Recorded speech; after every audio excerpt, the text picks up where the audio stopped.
আল্লাহু আকবার আল্লাহু আকবার লা ইলাহা ইল্লাল্লাহু আল্লাহু আকবার আল্লাহু আকবার ওয়ালিল্লাহিল হামদ। ইবাদতের দ্বিতীয় বৃহত্তর মৌসুম হলো জিলহজের প্রথম 10টি দিন। আকারে আয়তনে ইবাদতের সবচেয়ে বড় মৌসুম হলো রমজান মাস, 30 দিন ব্যাপী যে মৌসুম। সেই মৌসুম সম্পর্কে আমরা সবাই কম জানি বেশি জানি। যে মানুষ ইসলামকে খুব বেশি গায়ে মাখতে চান না, তিনিও রমজান মাসে একটু হলেও ইবাদত করার চেষ্টা করেন। কথিত আছে শয়তানও টুপি পরে, অর্থাৎ খারাপ মানুষটাও রমজান মাস আসলে একটু হলেও ভালো কাজ করার চেষ্টা করে, কারণ আমরা জানি রমজান ইবাদতের মাস। কিন্তু খুবই আফসোসের বিষয় হলো যে আমাদের এই দেশের মানুষ, বিশেষ করে সাবকন্টিনেন্টের মানুষ, আমরা জিলহজের প্রথম দশকের তাৎপর্য এবং গুরুত্ব সম্পর্কে জানি না বললেই চলে। এই কথাগুলো বারবার বলা দরকার। আমি আপনাদেরকে উদাত্ত আহ্বান জানাতে চাই, আপনারা এই কথাগুলোর ফেরিওয়ালা হয়ে যাবেন, এই কথাগুলো অন্যের কাছে পৌঁছে দিবেন। জিলহজের প্রথম দশক ইবাদতের যে অন্যতম বড় একটি মৌসুম এবং সুবর্ণ একটি সময়, মহামূল্যবান দামি একটা সময়, সেটা মানুষকে জানাতে হবে। এটার পর্যালোচনা, এটার চর্চা, এটার প্রচার, এটার প্রসার বাড়াতে হবে।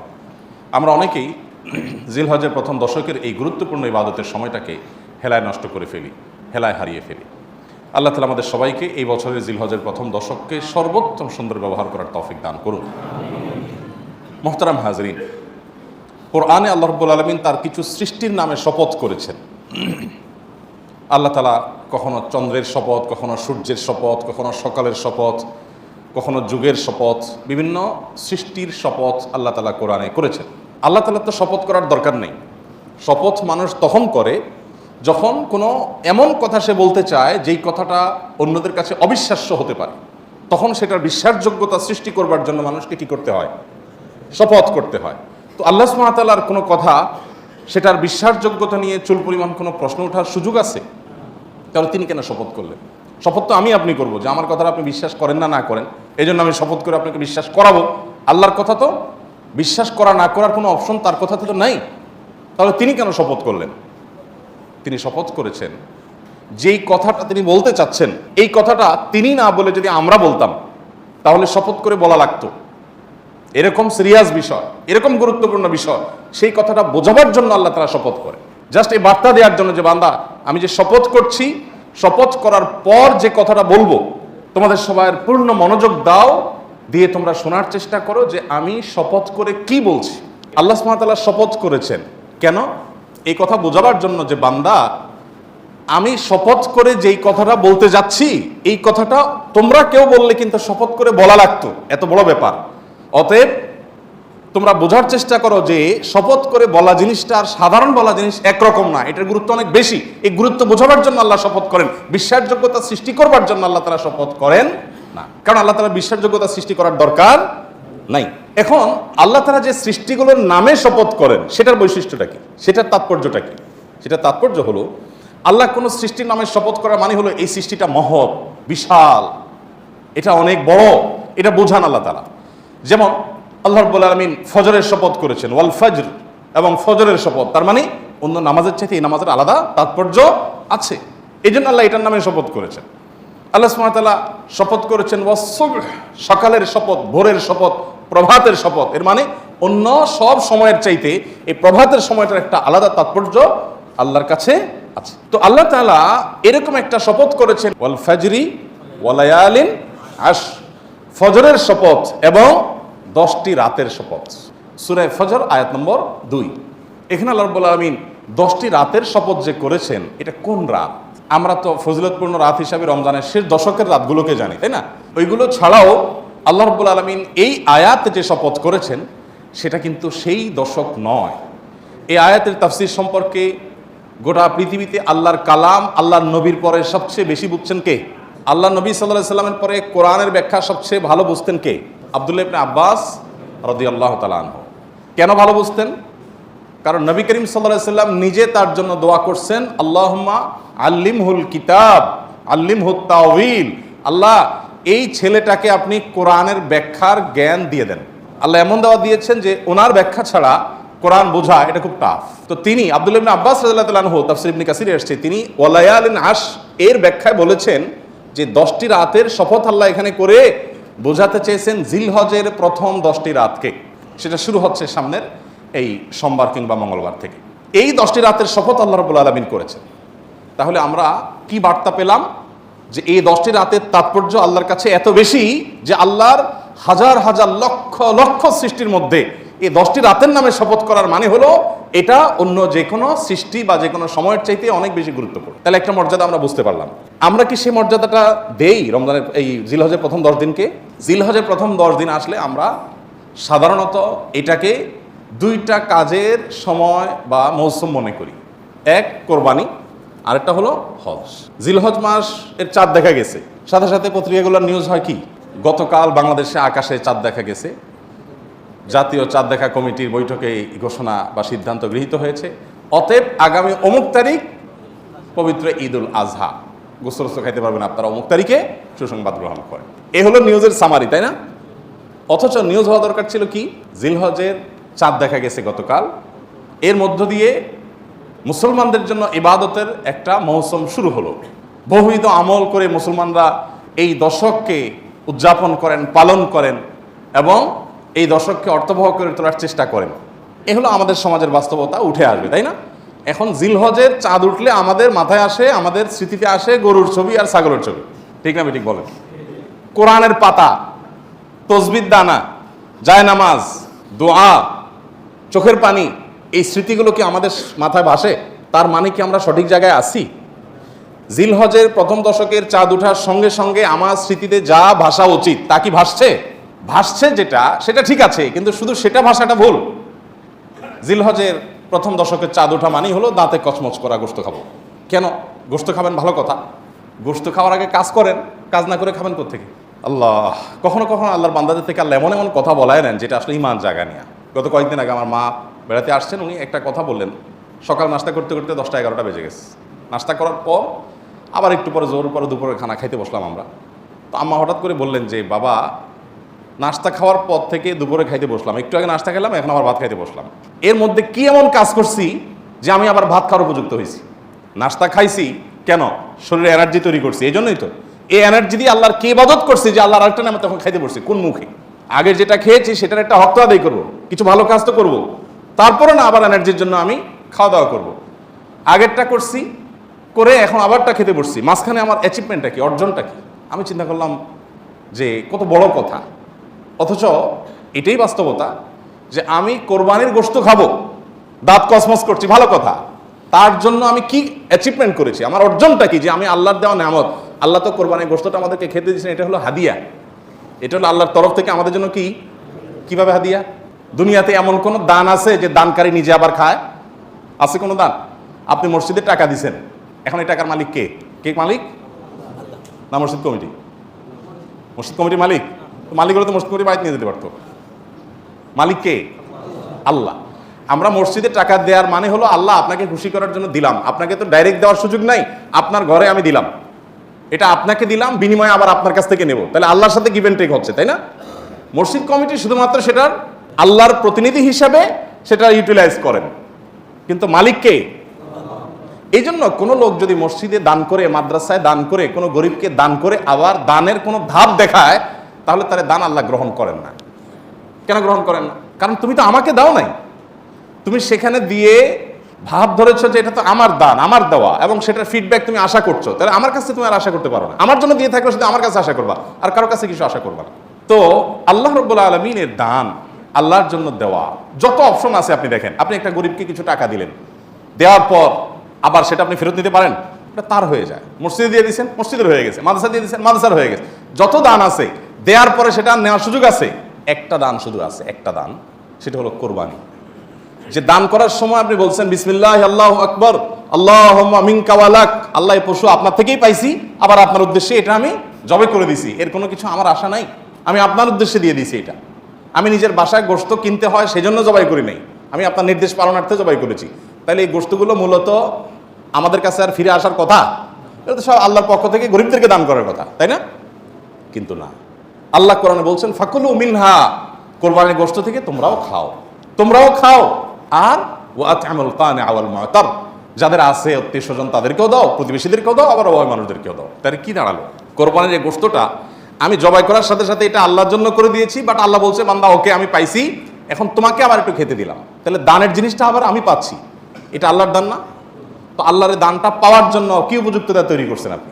আমাদের এই প্রশ্ন বিবেকে জাগা উচিত যে আমি কি উপযুক্ত তৈরি করেছি। এই জিলহজের প্রথম 10টি দিন ইবাদত বন্দিগি করার মাধ্যমে আল্লাহর সেই উপঢৌকন পাওয়ার উপযুক্ততা আমার মধ্যে তৈরি হবে। আমি শুধুমাত্র পানি সেচার সময় নয়, মাছ ধরার সময় হাজির হয়ে গেলাম, 10 দিন ইবাদত বন্দিগির খবর নাই, ঈদের সময় দাঁত কসকস করে গোস্ত খাইতে বসে গেলাম, এটা তো হতে পারে না। দেখেন, ইসলামের সৌন্দর্যের একটা দিক হলো এটি যে আপনি রমাদান জুড়ে ইবাদত করবেন, সারা রমাদান জুড়ে পরিশ্রম করবেন, এরপর আল্লাহ তাআলা বলবেন বান্দা জান্নাতের আনন্দ তো পরে, নগদ তোমাকে একটা ঈদ দিলাম, আনন্দ করো। বলেন ঈদের আনন্দের যে নির্মলতা, ঈদের আনন্দের যে আপনার অনুভূতি, এই অনুভবটা অন্য কোনো আনন্দে পাওয়া যায়? পাওয়া যায় না।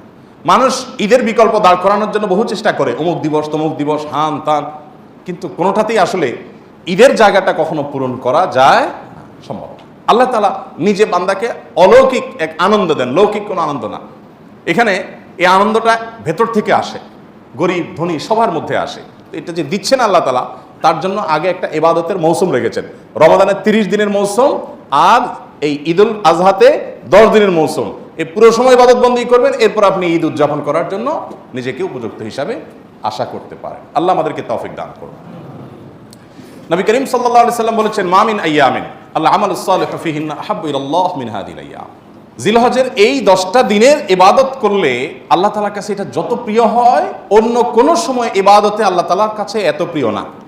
অনেক ওলামা ইকরামের ব্যাখ্যা বলেছেন যে রমজানের শেষ দশক তো অনেক বেশি মর্যাদাবান, তো বলেছেন যে রমজানের শেষ দশকের রাতগুলো মর্যাদাবান আর এই দশকের দিনগুলো বেশি মর্যাদাবান, আর অল ওভার রাত দিন দুইটারই মর্যাদা আছে এই মৌসুমের কারণে।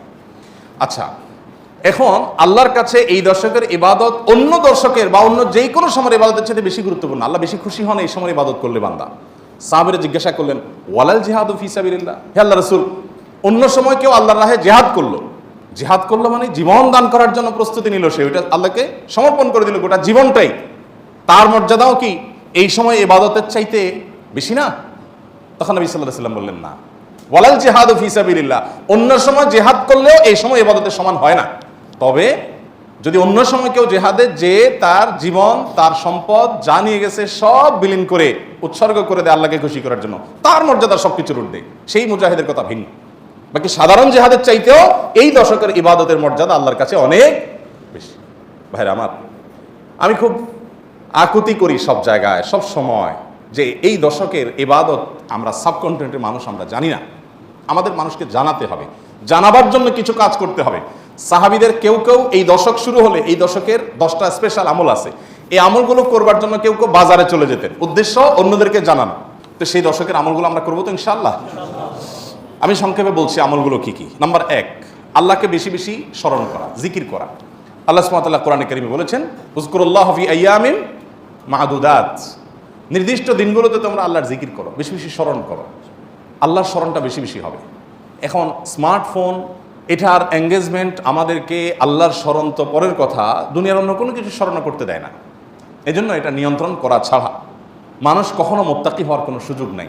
নেক্সট সূরাতে শয়তান আসে যে আমি তো ওয়াজ শুনি মোবাইলে, নেক্সট সূরাতে শয়তান আসে আমি তো কোরআন তেলাওয়াত শুনি। আরে ভাই, ওয়াজ শুনেন আর কোরআন তেলাওয়াত শুনেন, প্রত্যেকটা জিনিস একটা লিমিটেশন আছে। ফরজ নামাজ চলে যাচ্ছে, আপনি মোবাইলে কোরআন তেলাওয়াত শুনতেছেন, সব হবে না গুনাহ হবে। আপনি ওয়াজ শোনার নাম দিয়া আজে বাজে জিনিসও দেখছেন, চান্সে এসে যাচ্ছে চোখের সামনে, ক্লিক করে দেখে ফেলছেন, তাহলে আপনার জন্য এই মোবাইল টিপাই জায়েজ নাই, কারণ আপনি নিয়ন্ত্রণ করতে পারেন না। ভাইরা আমার, এই দশকে আল্লাহর স্মরণ যেন হয়, সেজন্য অন্য সময়ের মতো বিশেষভাবে স্মার্টফোনের নিয়ন্ত্রণ খুব বেশি জরুরি, খুব বেশি জরুরি। আল্লাহ আমাদেরকে তৌফিক দান করুন। আল্লাহর স্মরণ কিভাবে করবেন? যত প্রকার জিকির আছে সেগুলো করবেন, কোরআন তেলাওয়াত, সকাল সন্ধ্যার জিকির, উঠতে বসতে জিকির, দোয়া, সেগুলো পড়বেন বেশি বেশি। আর স্পেশালি বিশেষভাবে একাকী বসে চিন্তা করবেন আল্লাহ তাআলা আমাকে সৃষ্টি করেছেন, কত মানুষ আছে যে আমার মতো নিয়ামত পান নাই, আল্লাহ তাআলা আমাদেরকে কত নিয়ামত দিয়ে রেখেছেন। সেদিন এক ভদ্রলোকের একটা প্রশিক্ষণে অংশগ্রহণ করেছে, উনি প্রশিক্ষণ দিতে গিয়ে একটা কথা বললেন যে ভাই, আমাদের সাথে শিম্পাঞ্জির মিল 99.9 কত পার্সেন্ট যেন উনি বললেন, অর্থাৎ 100-র কাছাকাছি, সামান্য একটু বেশ কম হওয়ার কারণে ও শিম্পাঞ্জি হয়েছে, আমি মানুষ হয়েছি। আল্লাহ তাআলা সৃষ্টি করছেন যে সব কিছুতে প্রায় কাছাকাছি, একটু পার্থক্য, এই জন্য আমি মানুষ হয়েছি আর সো ওইটা হয়েছে। এই যে পার্থক্যটুকু, এই সামান্য পার্থক্যটুকু যদি একটু হেরফের হয়ে যায়, মানে 0.1% বা তারও অর্ধেকও যদি হেরফের হয়, তখন একটা মানুষ বিকলাঙ্গ হয়ে প্রতিবন্ধী হয়ে জন্ম নেয়। সবই ঠিক আছে, শুধু ওইটুকু একটু বেশ কম, আল্লাহ তাআলা কত পারফেকশন এনেছেন আমার মধ্যে, কত পারফেক্ট আমাকে বানিয়েছেন। আল্লাহর নিয়ামত নিয়ে চিন্তা ভাবনা করে, এটা আল্লাহর স্মরণের অংশ। সেদিন এক ডক্টরের কাছে গেলাম, প্রফেসর, সিনিয়র মানুষ, তিনি দীর্ঘ সময় আমাকে বোঝাতে লাগলেন বিভিন্ন বিষয়, আল্লাহ কিভাবে আমাদেরকে সৃষ্টি করেছেন। আমি তো সায়েন্সের ছাত্র না, মুগ্ধ হয়ে গেলাম শুনে, সুবহানাল্লাহ, কিভাবে সম্ভব। আমরা যে খাবার গ্রহণ করি সেগুলো কতগুলো ধাপে মল হয়ে মূত্র হয়ে আমাদের শরীর থেকে বের হয়, তার আগের ধাপগুলো কি, কিভাবে এগুলো আল্লাহ রাব্বুল আলামিন এইভাবে সেট করলেন। এটা এইভাবে কাকতালীয়ভাবে হতে পারে না কোনো পরিকল্পনা ছাড়া। মলদার সম্পর্কে বললেন যে মলদার নিচে, এখানে আল্লাহ পিঠে দিয়ে দিতেন, বুকে দিয়ে দিতেন, তাহলে আপনি কিভাবে আপনার শরীরের আবর্জনাগুলো বের করতেন, কত কঠিন হতো। পারফেক্ট জায়গা আল্লাহ সেট করেছেন। আবার সেটাকে এমনভাবে আল্লাহ তাআলা তৈরি করেছেন যে মলমূত্র এমনিতে বের হয়ে যায় না, ওটা বন্ধ থাকে। আবার যাতে বের হওয়া সহজ হয় তার জন্য পানি যতটুকু প্রয়োজন মলের সাথে ততটুকু দেওয়া হয়, আঠালো পদার্থ তৈরি হওয়ার ব্যবস্থা করা হয়, না হলে এটা ছিঁড়ে যাবে, ফেটে যাবে। মানে কত কিছু যে আছে। প্রায় 2.5 ঘন্টা, আমি একটা রোগী, আমাকে উনি 2.5 ঘন্টা সময় দিলেন। অবশ্য রাতে অন্য রোগী ছিল না, কেউ, সব শেষ রোগী ছিলাম আমি। 2.5 ঘন্টা উনি আমাকে বোঝালেন এবং আমি মুগ্ধ হয়ে গেলাম, সব ভুলে গেছি আমি কাজ কাম বাদ দিয়ে। সুবহানাল্লাহ। বললেন যে ভাই, আল্লাহ তাআলা কি নিয়ামত আপনার ভিতর দিয়ে রাখছে, আপনি এটা বুঝেন তো আপনার কপাল সিজদায় অবনত এমনিতেই হয়ে যাবে।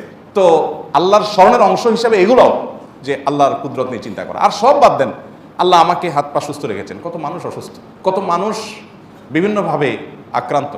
গত শুক্রবার, আগের শুক্রবার এই মসজিদে আশেপাশের বোধহয় হাউজিংয়ে থাকেন কোন এক ভাই এসে আমাকে চোখের পানি মুছতে মুছতে বললেন, ভাই 6,000 টাকা আছে আপনার মসজিদ কমপ্লেক্সের জন্য, সরি 8,000 টাকা আছে, এটা টাকাগুলো নেন। তো আমি নিয়ে আমাদের সহকারীকে দিলাম। বদলোক বললেন যে আমার একটা ছেলে ছিল, সে ব্যাংকে বোধহয় টাকা জমাইছে বা কেউ দিছে, সেখান থেকে সে বলছে এটা আমি মসজিদ কমপ্লেক্সে দেবো ওনাদের। তো ও 7,000 টাকার সাথে আমি 1,000 যোগ করলাম, এটা আপনি নেন। তো ছেলের কি হয়েছে, ও বলে যে ছেলে আপনার হাতে দিতে চাইছে, কিন্তু সে হাসপাতালে বেডে শুয়ে আছে। হাসপাতাল বেডে শুয়ে আছে ছেলেটা, কি হয়েছে তার, বলছে ক্যান্সার আক্রান্ত। ক্যান্সার আক্রান্ত, 6 বছরের বাচ্চা, এবং সে লাস্ট স্টেজে আছে, শুধু মৃত্যুর জন্য অপেক্ষা করছি আমরা। তো আমার খুব খারাপ লাগলো, বললাম যে ছেলেকে দেখতে যাবো আমি। পরের দিন গেলাম হাসপাতাল, আলমারার হাসপাতালে গেলাম। হাসপাতালে যাওয়ার পর যে দৃশ্য দেখলাম আমি, ছেলেটা মারা গেছে কয়েকদিন আগে।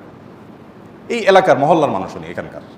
তো সেই দৃশ্য দেখে আমার সাথে আরও একজন গেছেন, যারা গেছেন কেউ নিজেকে ঠিক রাখতে পারেন নাই। প্রত্যেকটা মানুষ কাঁদছিলেন, এত কষ্ট হচ্ছে বাচ্চাটার, মানে দেখার মতো কোনো দৃশ্য না। 6 বছরের একটা বাচ্চা, কত বড় পরীক্ষা মা বাবার জন্য।